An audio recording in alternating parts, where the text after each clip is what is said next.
नमस्कार, आप देख रहे हैं पहली आवाज न्यूज और मैं हूं आपके साथ मानवी ठाकुर। शुरुआत करते हैं आज की खास खबरों के साथ। बिजरी, थानगांव, बेलगांव, कोठी, कोतमा, निगवानी, बदरा, सकोला, चंगेरी में चल रहा रेत माफियाओं का बेखौफ। बिजरी कोतमा नगर से लगे हुए थानगांव, बेलगांव, कोठी, बदरा, निगवानी, चंगेरी, केल्हारी, खोडरी, नमा, एक, जमोड़ी, हरों, कटकोना, बाहटोला, बिजरी, थानगांव, कोठी क्षेत्र में इन दिनों रेत माफियाओं का बहुत ही निडरता से नदी का रेत चोरी, अवैध उत्खनन बहुत ही भारी मात्रा में किया जा रहा है।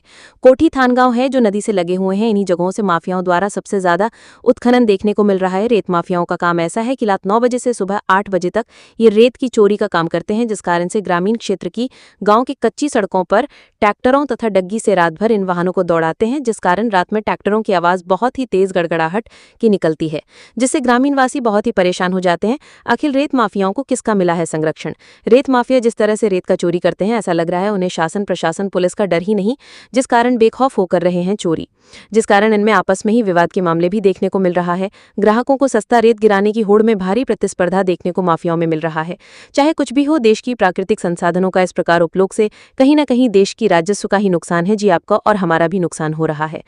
जगह जगह रेत का भंडारण किया गया है, लेकिन कार्यवाही शून्य। कब होगी कार्यवाही? आलम ऐसा है कि अगर इन माफियाओं पर जल्द से जल्द कार्यवाही नहीं होती तो क्षेत्र में बहुत ही भारी मात्रा में रेत माफिया तैयार होंगे, क्योंकि इससे इन्हें बहुत मोटा राशि की प्राप्ति होती है, जिस कारण इनका मनोबल आर्थिक रूप से बहुत ही ज्यादा बढ़ रहा है। इन पर कार्यवाही कर इनके अवैध कामों को विराम लगाना होगा, जिससे और अधिक नए नए युवा जो इन कामों में अधिक आय के चक्कर में आ रहे हैं, उन पर लगाम लगाने के लिए जिला प्रशासन से ग्रामीण के जो द्वारा जनता ने मांग की है। जिम्मेदार विभागीय अधिकारियों की उदासीन रवैये से बढ़ रहा मनोबल, किसी भी प्रकार की कार्रवाई इन रेत माफियों पर ना होना मनोबल बढ़ाने की पहल ही है, जिस कारण प्रतिदिन इस व्यवसाय में और भी लोगों की जुहाव बढ़ रहा है, जो गंभीर विषय है।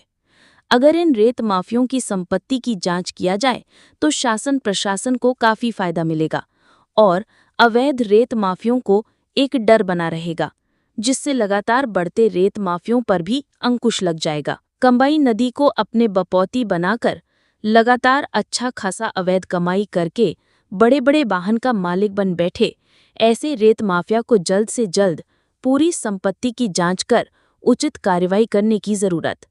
बिजरी में मैनेजमेंट से चल रहा रेत चोरी का कारोबार। नालों से रेत चोरी कर राजस्व को पहुंचाया जा रहा नुकसान। बिजरी व आसपास के क्षेत्र में रेत चोरी में अपना साम्राज्य कायम करते हुए बिजरी चर्चित नाम बन चुका है।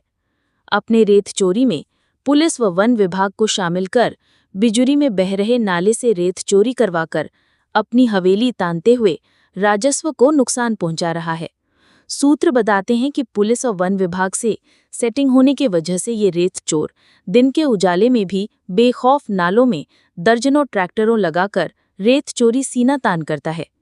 कलेक्टर के द्वारा वर्षा काल में रेत के उत्खनन पर रोक लगाई गई है, लेकिन ये रेत चोर इसकी परवाह न करते हुए बिजरी थाना क्षेत्र में लगातार रेत का अवैध उत्खनन कर रहा है। ऐसे शुरू हुआ रेत का कारोबार। इन्हीं ट्रैक्टरों और डग्गी से रेत चोरी की योजना बना डाली और रेत चोरी की शुरुआती दौर में चोरी छिपे रात के अंधेरे में रेत चोरी को अंजाम देने लगा। सूत्र बताते हैं कि धीरे धीरे रेत चोरी का साम्राज्य फैलाते हुए आज बिजरी और आसपास के क्षेत्र में रेत चोरी में कई बड़ा नाम सबके सामने है। अपने साम्राज्य के विस्तार के लिए इस रेत चोर ने वन विभाग, पुलिस सबको मैनेजमेंट के खेल में फंसाकर आज विशाल साम्राज्य हासिल कर चुका है। गिलो खड़ा कर अब बन चुका रेत चोरी में बादशाह। सूत्रों से हासिल जानकारी के अनुसार रेत चोर रेत चोरी में हाथ आजमाते हुए कई बड़े गिरोह का सरगना बन बैठा है। अपने रेत चोरी में साथ देने के लिए बेहतर और शातिर लोगों की तलाश करते हुए बड़ा गिरोह तैयार कर लिया है। रात हो या दिन अपने गिरोह के साथ लगातार राजस्व को हानि पहुंचाते हुए रेत चोरी को अंजाम दे रहा है और जिम्मेदारों की पकड़ से ये कोसों दूर है। हर ट्रिप का रखते हैं हिसाब। सूत्रों से मिली जानकारी के अनुसार बिजुरी में बह रहे नालों से रेत चोरी को बिना पुलिस और वन विभाग के मैनेजमेंट किए अकेले अंजाम देना किसी के बूते की बात नहीं, तो जाहिर है इसमें सबसे बड़ा हाथ सूचना संकलनकर्ता का है। सूत्रों के मुताबिक बिजरी थाने में सूचना संकलनकर्ता के महत्वपूर्ण पद पर विराजमान रेत चोर के द्वारा चोरी किए गए हर ट्रिप का हिसाब रखते हैं और हफ्ते के हफ्ते अपना कमीशन लेते हुए रेत चोरी की खुली छूट दे दी जाती है। जिम्मेदारों ने साध रखी है चुप्पी। ट्रैक्टरों से रेत 4 वन क्षेत्र से गाड़ियां दिन के उजाले में भी कैसे गुजर जा रही हैं? जहन में ये बड़ा सवाल पैदा होना लाजमी है। सूत्रों के मुताबिक यहां तैनात वन विभाग की ड्यूटी ऑफिसर की मिलीभगत से रेत चोरी का कारोबार सफल हो रहा है। कुल मिलाकर सभी ने कमीशन के फेर में चुप्पी साध रखी है। खानापूर्ति के लिए पहले एकाध कार्यवाही कर दी गई है, मगर सख्त रवैया आज तक नहीं अपनाया गया है। वन क्षेत्र में बरनाला में दर्जनों। इनका कहना है, दिखवाता हूं, अभी तक ये जानकारी थी कि राजस्व क्षेत्र से उत्खनन हो रहा है। यदि वन परिक्षेत्र से हो रहा है तो मैं पीके ताम्रकार, रेंजर बिजुरी। इसके पहले भी कार्यवाही की जा चुकी है।